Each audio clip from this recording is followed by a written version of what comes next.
हिमाचल प्रदेश के बिलासपुर में एक निजी बस अचानक भूस्खलन की चपेट में आ गई। देखते ही देखते मलबे के नीचे बस दब गई और मौके पर चीख पुकार मच गया। बताया जा रहा है कि हादसे में अब तक 15 लोगों की मौत हो चुकी है, जबकि कई अन्य गंभीर रूप से घायल हैं। सूचना मिलते ही आनन फानन में प्रशासन और पुलिस की टीम मौके पर पहुंची। एनडीआरएफ और एसडीआरएफ की टीमों को भी बुलाया गया, जो मलबे में दबे लोगों की तलाश कर रही है।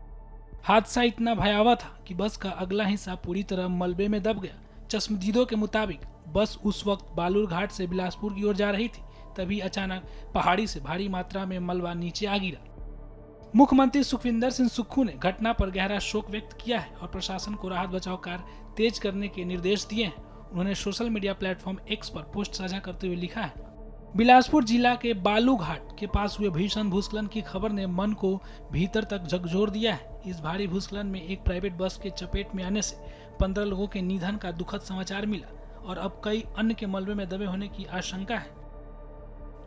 रेस्क्यू ऑपरेशन युद्ध स्तर पर जारी है। अधिकारियों को पूरी मशीनरी लगाने के निर्देश दिए गए हैं। मैं स्थानीय प्रशासन के संपर्क में हूं और पूरे रेस्क्यू ऑपरेशन की पल पल की जानकारी ले रहा हूं।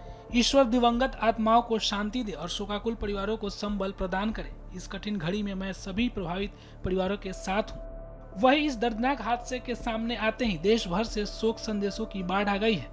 राष्ट्रपति द्रौपदी मुर्मू, प्रधानमंत्री नरेंद्र मोदी और केंद्रीय गृह मंत्री अमित शाह ने सोशल मीडिया पर पोस्ट कर अपनी गहरी संवेदनाएं व्यक्त की। राष्ट्रपति मुर्मू ने ट्वीट कर कहा कि हिमाचल प्रदेश में हुए बस हादसे में अनेक लोगों की मृत्यु दुखद है। मैं शोक संतप्त परिवारों के प्रति संवेदना व्यक्त करती हूँ। प्रधानमंत्री मोदी ने मृतकों के परिजनों को हर संभव मदद का आश्वासन दिया है और प्रधानमंत्री राष्ट्रीय राहत कोष से मृतकों के परिवारों को 2 लाख रुपए और गंभीर घायलों को 50,000 रुपए की राशि देने की घोषणा की है। वहीं गृह मंत्री अमित शाह ने कहा कि स्थानीय प्रशासन और एनडीआरएफ की टीमें लगातार राहत कार्य में जुटी है। घायलों के शीघ्र स्वस्थ होने की कामना कर रहा हूँ। वहीं राज्य के सड़क परिवहन बोर्ड के सदस्य ने भी इस पर संवेदना व्यक्त की है और इसमें कड़ी कार्रवाई का आश्वासन दिया है। जैसे हमें पता चला तो हम इमीडिएट एम्स पहुंचे। इसमें मैंने प्रशासन से भी बात कर ली और प्रशासन पूरी तरह से चौकस है, लेकिन जो अभी तक हमारे पास रिपोर्ट पहुंची है उसके अंदर 18 कैजुअल्टी हैं और जो 2 कोई वहां पे जो घायल हैं उनको एम्स में तुरंत रेफर कर दिया गया है और हम उन्हीं का इंतजार कर रहे हैं। मैं अभी एम्स से ही बोल रहा हूं कि जिस तरह की हुई है और ये बहुत हृदय विदारक घटना है, बहुत हार्ट फेल्टिंग जो इशू है ये एकदम से।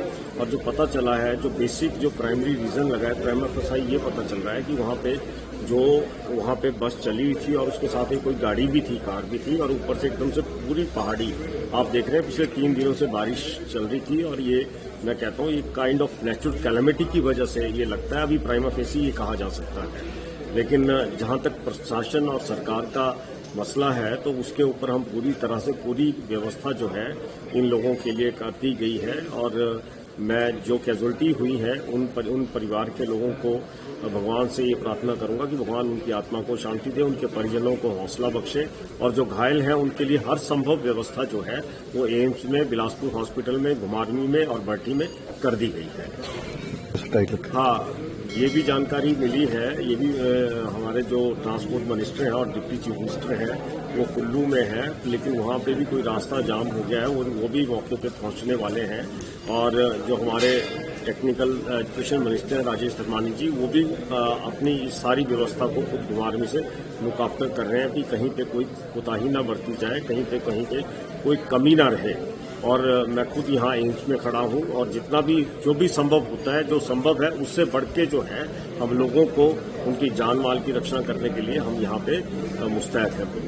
यह हादसा एक बार फिर याद दिलाता है कि बरसात और भूस्खलन के समय में हिमाचल जैसी पहाड़ी इलाकों में यात्रा करना कितना खतरनाक हो सकता है।